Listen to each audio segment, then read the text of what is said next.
Bonney Forge survived 2 world wars and the Depression. What Bonney Forge and Tool Works couldn't survive was 4 different corporate owners in 30 years. For over a century, Bonney forged wrenches and pliers in Pennsylvania, then Ohio, through 1918 through 1929, through everything history could throw at it. Then, starting in the 1950s, it got bought, and bought again, and again. By the time the dust settled, the Bonney name had simply stopped appearing on tools, and almost nobody noticed it happen. Meanwhile, 6 much smaller companies pulled off what none of Bonney's 4 owners never bothered to do. They just kept making tools themselves, under their own name, without selling out to anybody. One of them still turns screwdriver handles out of Maine-hardwood, by hand the same way it did in 1941. We'll get to that one. First, how does a 119-year-old American tool brand get passed around 4 times and just vanish? Charles S. Bonney founded the company in Philadelphia in 1876, making forged hardware for horse-drawn wagons before the business turned to hand tools. In 1909, Bonney moved to Allentown, Pennsylvania, and by 1921 it was official. Bonney Forge and Tool Works, wrenches and pliers stamped with a name that meant something in machine shops up and down the East Coast. Then, in 1953, Miller Manufacturing of Detroit bought the company. 4 years later, Miller built a brand new factory in Alliance, Ohio, to run Bonney and Miller tools side by side. That factory didn't stay under Bonney ownership for long. In 1964, the tool division was sold again, this time to Kelsey-Hayes, an auto parts company out of Michigan that had decided to get into hand tools. 200 people at that Alliance, Ohio plant lost their jobs in the sale, according to the Youngstown Vindicator. Kelsey-Hayes folded Bonney in with another old wrench maker it had just bought, Utica Forge, whose drop hammer forged tools had their own following in industrial shops, and moved everything to a single factory in Orangeburg, South Carolina. 3 years after that, a Connecticut businessman named H. Arthur Bellows, Jr. bought the whole hand tool division from Kelsey-Hayes, renaming it under the Triangle Corporation umbrella. By 1970, the combined operation employed about 800 people, making 50,000 tools a day. It looked like a real, healthy business. Then Gulf and Western Industries, the same sprawling conglomerate that owned everything from auto parts to entertainment, absorbed the operation as one more line item. And then, in 1995, it all got sold one final time, to Cooper Tools. That's 4 owners: Miller, Kelsey-Hayes via Triangle, Gulf and Western, Cooper. And the Bonney name, 119 years after Charles Bonney started forging hardware in Philadelphia, simply stopped being used. Nobody announced it. It just stopped. So that's how 119 years of American toolmaking gets erased. Not one dramatic failure, but 4 sales in a row, each one treating the name as a little less important than the last. Now here's who actually held on to theirs. Start in Hiawatha, Kansas, population about 3,000, where Wilde Tool has never been bought at all.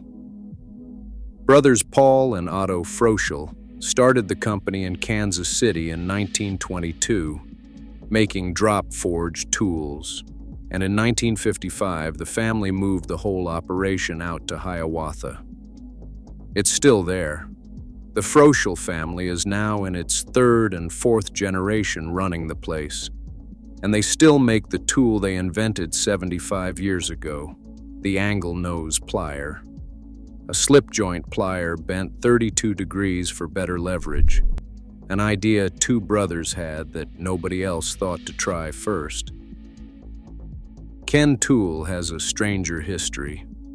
It actually got bought, and then unbought. It started in 1920 when a man who called himself the tire-changing champion of the world, John Kennedy, invented a tool for popping tires off truck rims. Cooper Industries, the same conglomerate that would later swallow Bonney, bought Ken Tool in 1966. A small Ohio manufacturer called Warren Tool bought it from Cooper in 1974. 20 years after that, in 1994, Ken Tool became independent again, and it's stayed that way since. It still runs out of a 75,000 square foot plant in Akron, Ohio, still making the tire irons and rim tools that any shop working on truck wheels actually needs. Proof that getting swallowed by a conglomerate isn't always a one-way trip, something the people who ran Bonney never managed to figure out, even as Stanley Black & Decker was busy doing the same thing to dozens of other tool names on a much larger scale. In Arlington, Texas, Martin Tool & Forge traces back to a Cleveland blacksmith shop from 1917 that a company called Martin Sprocket & Gear bought up in the 80s and never stopped running. Different city, same steel, same family business on the other end of the sale. Then there's Cornwell, which started in 1919 in an old tannery building on the Cuyahoga River in Ohio. Eugene Cornwell hated how badly made the punches and chisels on the market were, so he taught himself to harden steel better than anyone else selling tools at the time, by hand on his own anvil, not stamped out by machine. He said the company should always stay in the family, and it has. Today, only the tools stamped Ohio made, forged at the Mogadore plant, carry on that promise. The rest of Cornwell's catalog, like a lot of tool companies, now comes from overseas. Snap-on runs a similar model, of course. Their truck dealers dominate the professional mechanic market. But Cornwell carved out its own loyal following by staying regional and staying hands-on rather than scaling into a national distribution machine. Now here's a contrast worth sitting with. Back in 2014, a company called Mayhew Steel Products, out of Turners Falls, Massachusetts, got tired of shipping its plastic tool handles in from overseas every time it needed a new batch. So instead of accepting that as normal, Mayhew just bought the company that made them, a small plastics molder, 30,000 square feet, 17 injection molding machines. No press conference, no conglomerate, no fourth owner, just a 158-year-old tool company quietly buying back a piece of its own supply chain, the exact opposite of what happened to Bonney. Mayhew itself goes back to 1856, making it the oldest punch and chisel manufacturer in the country, still forging in 2 Massachusetts plants with over 300 people on the payroll. Last one, and it's the one we opened with. In 1941, a gunsmith named Edward Grace got tired of ordinary screwdrivers, chewing up the slotted screws on firearms, so he made his own, hollow ground to actually fit gun screws instead of slipping and gouging the metal. Grace USA still makes those screwdrivers today. The handles turned in Maine, from Maine-hardwood, the same exacting process Edward Grace set up more than 80 years ago. It's a small, specialized business, gunsmiths and woodworkers rather than a name every mechanic knows. But it stayed exactly what it was in 1941. Independent, American, and never once sold. So here's where this lands. Bonney had everything going for it. 100 years of reputation, real demand, real quality, and it still couldn't survive being sold 4 times by people who saw it as a line item instead of a business. The 200 laid-off workers in Alliance, Ohio in 1964 are the whole story in miniature. Every sale looked fine on paper, and every sale made the thing a little less real, until there was nothing left to sell. Meanwhile, 6 much smaller companies just kept doing what they'd always done. A plier bent 32 degrees by 2 brothers in Kansas who never left. A tire tool that got free of its own conglomerate.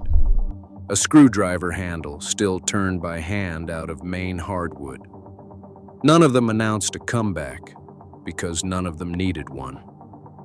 If you want a tool that's actually built here, you don't need a factory tour or a press release. You need to know these 6 names, and maybe flip over whatever's already in your toolbox and see what it actually says.